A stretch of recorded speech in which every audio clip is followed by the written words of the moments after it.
6 মাস আগে বিএনপির যে অবস্থানটা ছিল এখন সেই অবস্থানটা খুব অ্যালার্মিং।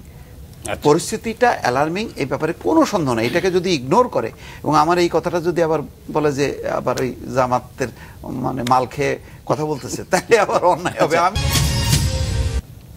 জাকসুর যে রেজাল্ট, এটার প্রতিফলন জাতীয় নির্বাচনে পড়বে এবং জামাতের কথা আপনি বলছেন তাদের ক্ষমতায় আসার সম্ভাবনা দেখতেন? না, আমি তো এই নির্বাচনটা না, এমনি সামগ্রিকভাবে তাদের অবস্থাটা, এই নির্বাচন আগে থেকে তাদের সারা দেশে তাদের অবস্থাটা ভালো হয়েছে।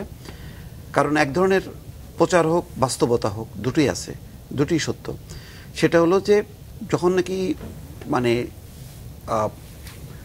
শেখ হাসিনার শাসন আমলের লুটপাট মানে দখলবাজি এগুলো যখন নাকি বিএনপির মধ্যে প্রতিফলিত হয়েছে তৃণমূল পর্যায়ে, তখন মানুষ মনে করছে যে আরে এটা তো মানে আবার সেই আওয়ামী লীগ, এবং এটা খুব মানে সাংঘাতিকভাবে প্রচার করছে হচ্ছে জামাত ইসলাম, তারপর ইসলামী আন্দোলন, তারা এটা ব্যাপকভাবে প্রচার করছে। সেই প্রচারের বিপরীতে কোনো বিএনপি আপ্রাণ চেষ্টা করছে, কিন্তু সম্ভবত তৃণমূল পর্যায়ে বিএনপি নেতৃবৃন্দ ব্যাপকভাবে যাওয়া প্রচার অভিযান।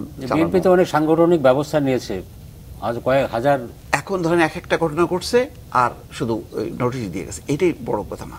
কারণ এটা তো বিএনপি বহিষ্কার করছে, প্রায় 7,000 বহিষ্কার করছে আমি জানি, এবং সাথে সাথেই তারা ব্যবস্থা নিছে।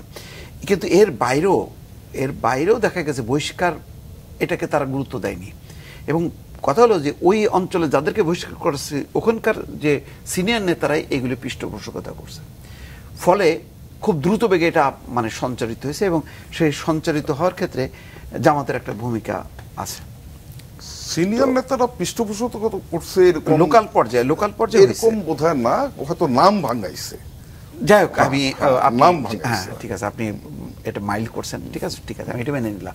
কিন্তু সামহাও এটা এমনভাবে ইয়ে হয়েছে, এবং এটা সত্য। আমি নিজের কেশবপুরে অঞ্চল, সেখানে আমি দেখলাম যে 6 মাস আগে বিএনপির যে অবস্থানটা ছিল এখন সেই অবস্থানটা ক্ষুণ্ণ। আজকে আমার এখানে জুয়েল ভাইয়ের এলাকার আসছে বীরগঞ্জ, সেও একই কথা বলতেছে যে জামাত মানে সামনে আগাচ্ছে। তো হয়তো আমি মনে করি যে তারেক রহমান ফিরে আসলে, সারা দেশে ট্যুর করলে, এবং বেগম খালেদা জিয়া যদি প্রতীকীভাবে যদি কয়েকটা জায়গায় যায়, সেই জোয়ারে হয়তো পরিস্থিতিটা এই হবে। কিন্তু অ্যালার্মিং, পরিস্থিতিটা অ্যালার্মিং, এই ব্যাপারে কোনো সন্দেহ নেই। এটাকে যদি ইগনোর করে এবং আমার এই কথাটা যদি আবার বলে যে আবার ওই জামাতের মানে মাল খেয়ে কথা বলতেছে, তাহলে আবার অন্যায় হবে। আমি যা মনে আসে সেটা বলি।